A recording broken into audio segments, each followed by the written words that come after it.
Ladies and gentlemen, head on over to the KitchenAid Cooking Theater again. Last day, last chance. And we got a very special guest for you to start off our morning. He definitely has a sweet tooth. Award-winning baker with bakeries in New York and overseas with lines out the door. Best-selling author with his debut, critically acclaimed cookbook, Baked, New Frontiers in Baking, plus 3 more bestsellers to follow. He recently launched his own line of baking mixes sold nationwide. Please welcome Matt Lewis. Thank you. Guys, thanks so much for coming out on a lovely Tuesday. Very cold Tuesday at that. And for breakfast, we're going to go ahead and make some desserts. We have a bunch of stuff to make, so we'll try to get through as much of it as humanly possible. So one of the first things we're going to make is my dad's whiskey bundt cake. We make it with black cocoa powder. Black cocoa powder is very, very dark, as you can see. And all this is super Dutch. There's actually very little, it doesn't really have a sweet taste whatsoever. And we also use regular cocoa powder. One of our brands that we favor at the bakery is Valrhona. And to kind of temper some of the sweetness, we're going to use a little bit of instant espresso powder. So I'm going to put this all in a bowl, heat-proof bowl, and just dump it all in at once. This recipe, unfortunately, takes a lot of bowls, but I don't notice it so much when you're at the bakery because other people clean up for us, which is kind of nice. So I'm going to pour some hot coffee over this. The reason we do this is because it blooms the actual cocoa powder and kind of lets it aerate, and you'll get that super cocoa taste. And you would just want to stir this together until the cocoa powder is completely dissolved. And you can just let this sit. You don't want this to get too cold, but even room temperature, or I would say a little above room temperature, is perfect. So the next stage of our cake is we're going to take some flour, baking soda, salt, and just kind of pour that in, and then mix this together. And this is a cake that's pretty nice because you could actually make it without the use of a mixer if you want. And if you don't, you could also kind of put this together possibly a couple hours before your friends come over. It doesn't require a lot of fancy decorating, which is nice as well. All bundt cakes are like that though. And then the final thing we're going to put together is our sugars, which we're going to kind of pop out with a little bit of canola oil. I've actually made this with olive oil, and it tastes pretty scrumptious as well. And real vanilla. Try not to use vanillin. Vanillin is a thing, unfortunately. And it has a very kind of off taste, but it kind of reminds me of home in a weird way. And then we're just kind of crush this into each other. If you're using a really dark brown sugar, you're going to have more molasses in it, like this. And it's going to just slowly come together. It doesn't need to be completely dissolved. It's not going to completely dissolve. And then just kind of keep mixing. And honestly, I make bunts at home probably more than I make 3-layer cakes at home. Or maybe if I make a 1-layer cake, just because I'm really lazy when it comes to the decorating part. And also, the chefs at our bakery do a much nicer job than we do. So once this kind of is slightly combined, you're going to add 2 eggs. And then 2 egg yolks.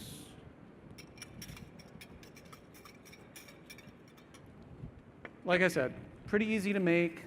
You're not dirtying, well, you are dirtying a lot of bowls, but you're not having to use a mixer, which is nice. And just mix this just until it's fairly dissolved.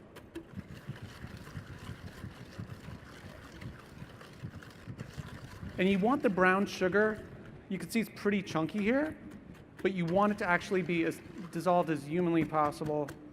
And even if it's not, it will bake off a little bit in the cake.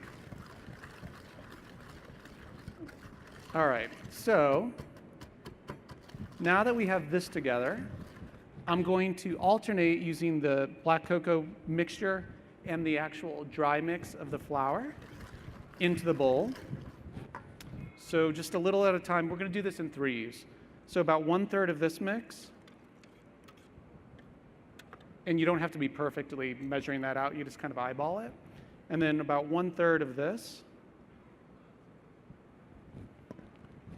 And you don't have to use your hands, but in a pinch, it totally works. And just kind of stir it together till it comes all together. Again, a little more black cocoa mixture. And people ask a lot of times, why do we use black cocoa? Well, I like that it's not super sweet, but I also love the color it gives things. If you use this like on a holiday cookie when you're doing like Halloween cookies or something, it gives those cookies a really, really black color. That's hard to achieve unless you're using like a black food coloring, and the black food coloring just stains your mouth. This won't. So we're going to keep combining. And you can see this is almost coming together. Go ahead and pour the last bit in. And then the last bit of your dry. And mix this together. So this cake is a little unusual. Most bundt cakes are really, really heavy, just by nature of the most recipes that people write the bundt cakes for the bundt cake pan for. But something we do to lighten this cake is we're going to add in some folded whipped cream. And the whipped cream should be unflavored, obviously. But people have asked if you could add flavors, and it doesn't really translate, unfortunately. So I'm going to grab some whipped cream that's been chilling. The best way to whip your cream is you want this super, super cold. And we're looking for a medium peak. So I'm going to kind of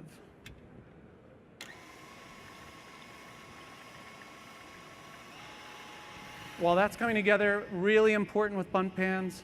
People ask all the time, when I'm putting my bundt together, it goes in the pan beautifully, but kind of comes out in pieces. That's because you really have to grease it up. So some baking spray or melted butter will do. And you can really not overdo this. And then something we do to like make it release at the bakery is we use a mixture of cocoa powder and flour. And this will help it release from the sides in one piece. And you just kind of want to coat the whole thing. If this was a white cake, you could use just flour, but because this is a chocolate cake, you want to add some cocoa powder. So when it releases, you don't have like white spots all over it.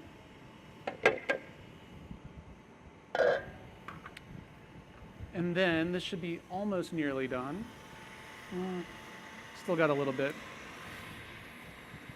You're also going to, in the meantime, if you want, go ahead and preheat your oven to 350 degrees.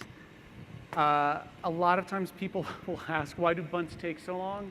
It's just what happens. The cake has a lot of depth to it. And this one, because there's so much, it's actually pretty full. You want to use a 10 to 12 cup bundt, or you can divide it up into 2 6-cups, which is another popular thing. Or if you don't have a bundt pan at home, you could just divide it into a loaf pan. 2 loaf pans is about the same as 1 12-cup bundt pan. So I'm going to kind of just mix this around.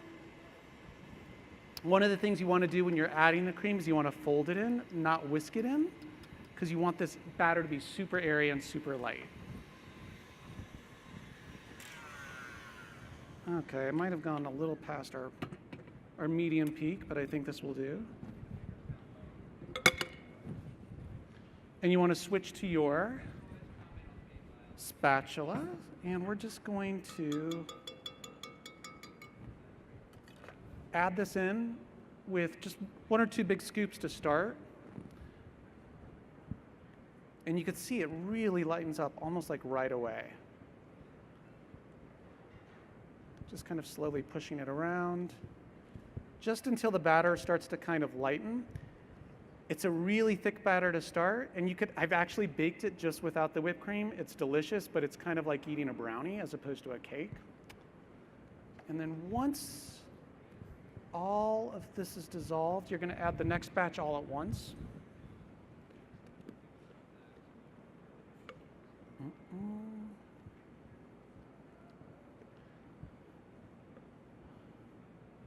And then fold this in its entirety. So this is like a cake we used to make just for Father's Day, in honor of dads that really like a lot of whiskey. So you can actually add whiskey to this batter, but the whiskey on this recipe, we're actually adding in the glaze only.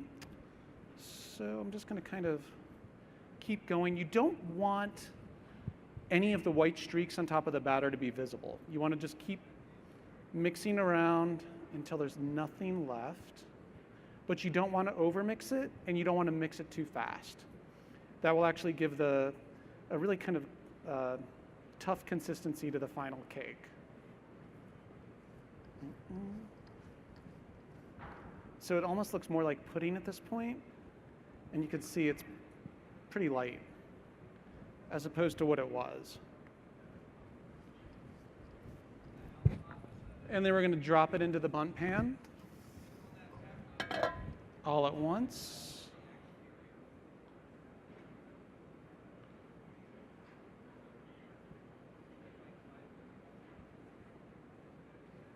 The batter is still heavy enough that it will kind of pour into itself.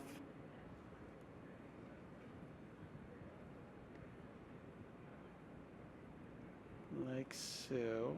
This is like the perfect breakfast.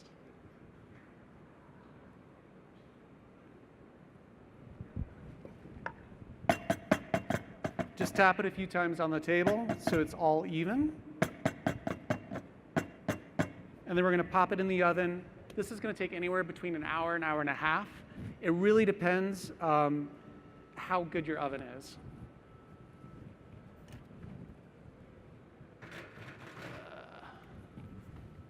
My oven at home, unfortunately, is really not calibrated well, so some days it takes an hour, some days it takes about an hour and 15 minutes. While that is sitting there in the oven baking, we're going to go ahead and make the whiskey glaze. So the whiskey glaze is exactly what you think it is. It's a little bit of butter to start, but we want to melt the butter. You could do this in a microwave. If you want, you don't need to use the stovetop at all. And I'm going to pull the final cake out. Where's my final cake? Oh, right behind me. So you can see, this has been obviously baked prior. It's really, really dark. It's dark throughout the middle. People ask all the time, can you substitute black cocoa powder entirely in a cocoa powder recipe? The answer is no. You want to make sure you're using a mixture of both. I would say the perfect ratio is probably about half and half, but you start to lose some of that kind of nice flavor from the regular cocoa powder if you use all black cocoa powder.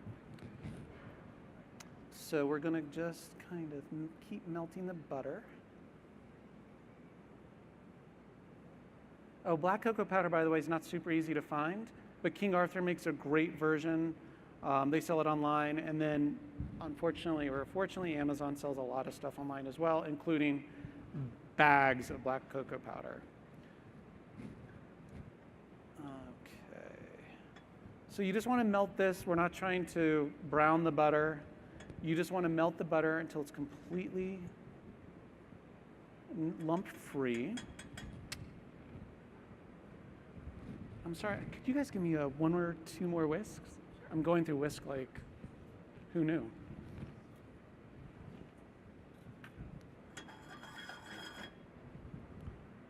Again, we're not trying to brown it, but I am trying to hurry it along.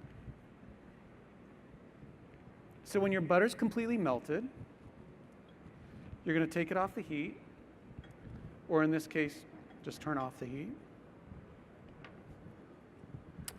And I put a little bit of whipped cream aside. We're going to just pour this right into the butter and whisk it up.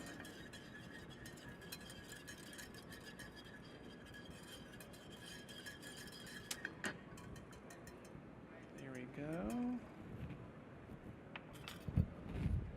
And then I'm going to pour this directly into a bowl, and we're slowly going to add some confectioner's sugar. Like I said, super easy recipe. You could do this, I mean, honestly, like a couple hours before your friends come over. It's messy, but it goes quickly. And you're slowly gonna whisk the confectioner's sugar in about a couple scoops at a time. And this is a pretty thick glaze.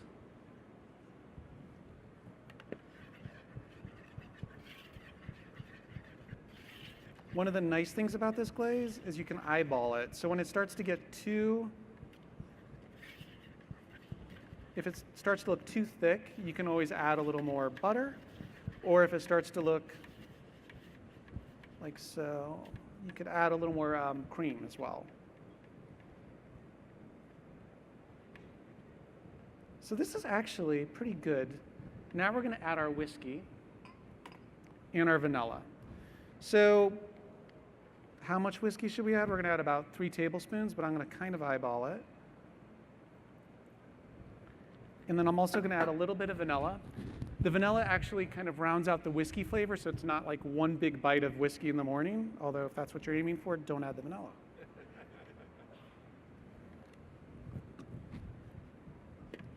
You don't have to add the whiskey if you're making this for small children, or if you have somebody in your life that doesn't want any of the whiskey on it. And this is still pretty thick, so I'm going to add just a hair more whiskey to kind of even it out. You could also add a hair more melted butter. But you want this super thick. You don't want this to be one of those glazes that you can see through. Once you add like a see-through glaze, I think it kind of loses some of the visual appeal.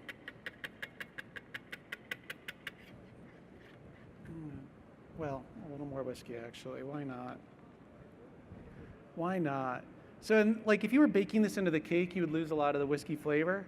But since you're actually adding this to the top of the cake in an uncooked frosting, it's going to taste pretty great. And you can actually substitute any type of whiskey or liqueur you want, or any flavoring. If you wanted to make this a mint cake, you'd add a little peppermint extract. All right. So there's no wrong way to add the frosting to this, especially if you don't feel like decorating absolutely beautifully. But I always put it in a pourable bowl, and then just kind of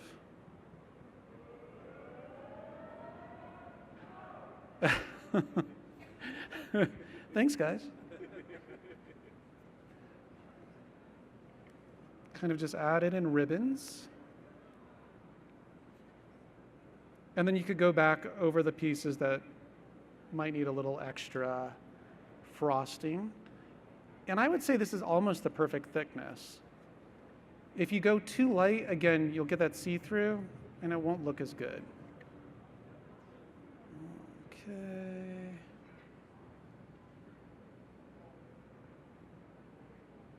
Perfect. Oh, I missed a spot. Never miss a spot when you're making the cake. And this will kind of harden up over about 15 minutes. You can decorate this with chocolate sprinkles, of course. And I would say within 15 minutes, this would be about ready to eat. So I'm going to put this back while we make some cookies really quick. And this is probably our most popular recipe at the bakery, is our monster cookies, only because everything goes into this recipe. So I would say we started making this. This was one of the first recipes we actually made at the bakery back in 2005, which is hard to believe. And it's a recipe that we've taken off the menu many times just because our bakers actually get really sick of making it. So when we take it off the menu, we get so many requests to put it back on. We finally made it, I would say about 2 years ago, something permanent. It has something really nostalgic about it. And some people call it our kitchen sink cookie, but we always call it our monster cookie. So take your oats, and there's a lot of oats in this cookie, and very little flour, which is kind of nice. You can't make this completely gluten-free, but we have made it with gluten-free flour. So if that's something you want to do, it works perfectly, because peanut butter is really the binding agent in this. So we're going to do some flour, salt, baking soda right over the top of our oats. And we're just going to kind of whisk that in.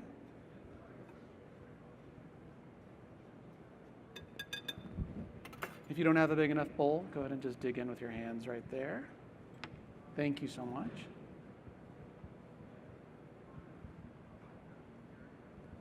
This recipe, we do recommend using a mixer, of course.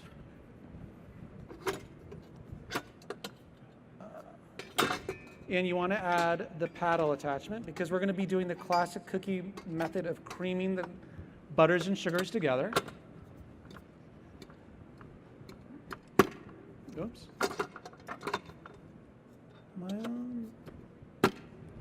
So we're going to take butter chopped into a couple of 1/4-inch squares here. And then we're going to cream this for about 30 seconds, just until it's all smooth. A lot of our recipes at the bakery use multiple sugars, and we actually try to take a little bit of sugar out of the normal recipes. So the old school recipe for this, the one my grandmother used to make, had about double the amount of sugar. It's totally fine without it. She would probably argue with you, but we're going to add both sugars to the bowl.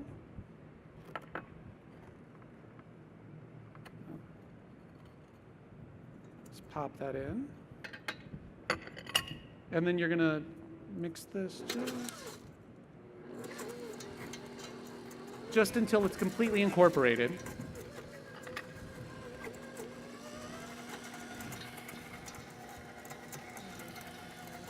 What?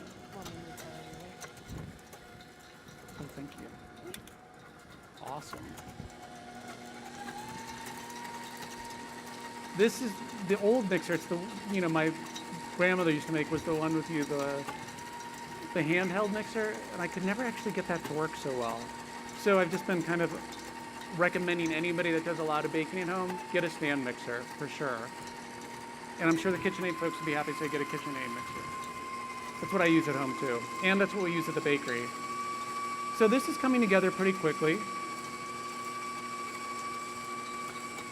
You're just going to turn this down to the stir mode and slowly add eggs one at a time. And it doesn't need to be completely mixed in before you add the next egg.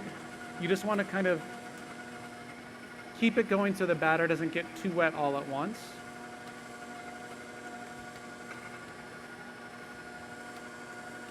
Little by little.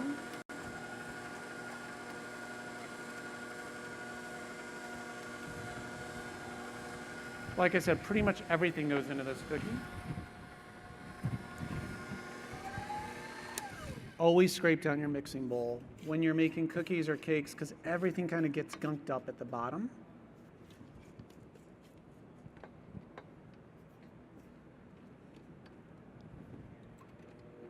Mix again. This recipe is a little unusual in that we almost add corn syrup and nothing at the bakery, but we add a little bit of corn syrup because there's not as much sweetness in this naturally. You don't have to add the corn syrup, but our bakers at the bakery would swear by it. So I put a little corn syrup, just a taste really, and then mix that again. And then what we're going to do is we're going to alternate adding peanut butter and the oat mixture to this. And the peanut butter is really what binds this cookie. People have asked before, can you do this with almond butter? I assume so. I've never made it with almond butter, only because almond butter at the bakery would be a fortune to make this cookie. But if that's what you want to do, give it a shot. It should work just the same. So I'm going to put about 1/3 of this mixture in. And then I'm going to scoop in some of the peanut butter. And you're just going to do this in threes. The whole reason you're doing this, not all at once, is so it doesn't kind of fall out of your mixer or explode out of your mixer, to say. So we're going to add a little more. And you can see it's starting to get thick. So I'm going to add a little as we go.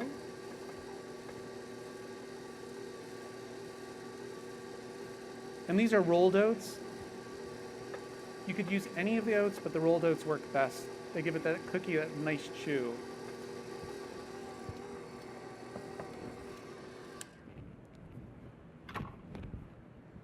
And I'm going to go ahead, just because of time, add the peanut butter all at once. And while the peanut butter's in, I'm going to just kind of stream the oats in, which you can do fairly easily. I promise I'm not this messy at the bakery.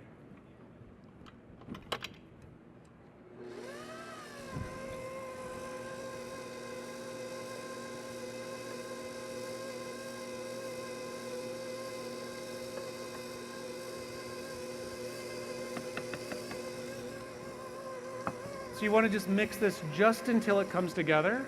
You don't want to overmix this because you don't want to crush the oats. You want the big chunky oats to kind of stay intact. And then I'm going to take it off the mixer.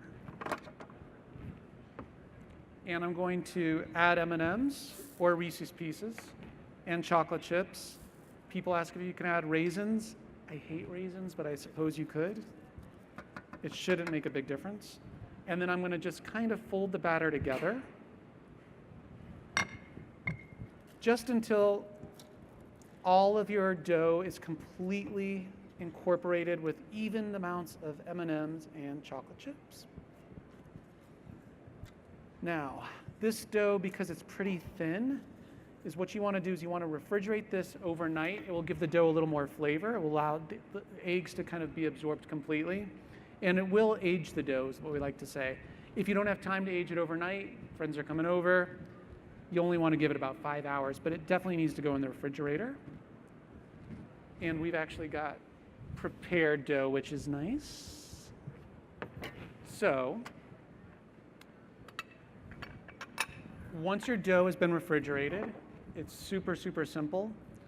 These cookies actually really should be made in big, giant discs. I don't like doing the mini cookie thing. We've done it for events, but they don't look as good, in my opinion. And they certainly don't taste as good. More is more here. You're just gonna use an ice cream scoop. Your dough's pretty chilled. And plop it out. So you have 6, these will spread a little bit, but not a lot. So you wanna do at least 2 inches apart.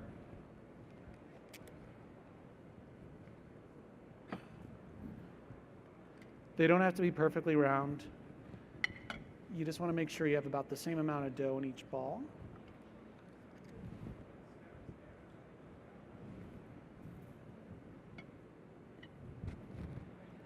And again, pop this in the oven, 350 degrees, 12 to 15 minutes, rotate it halfway through. So we've got the oven already all set.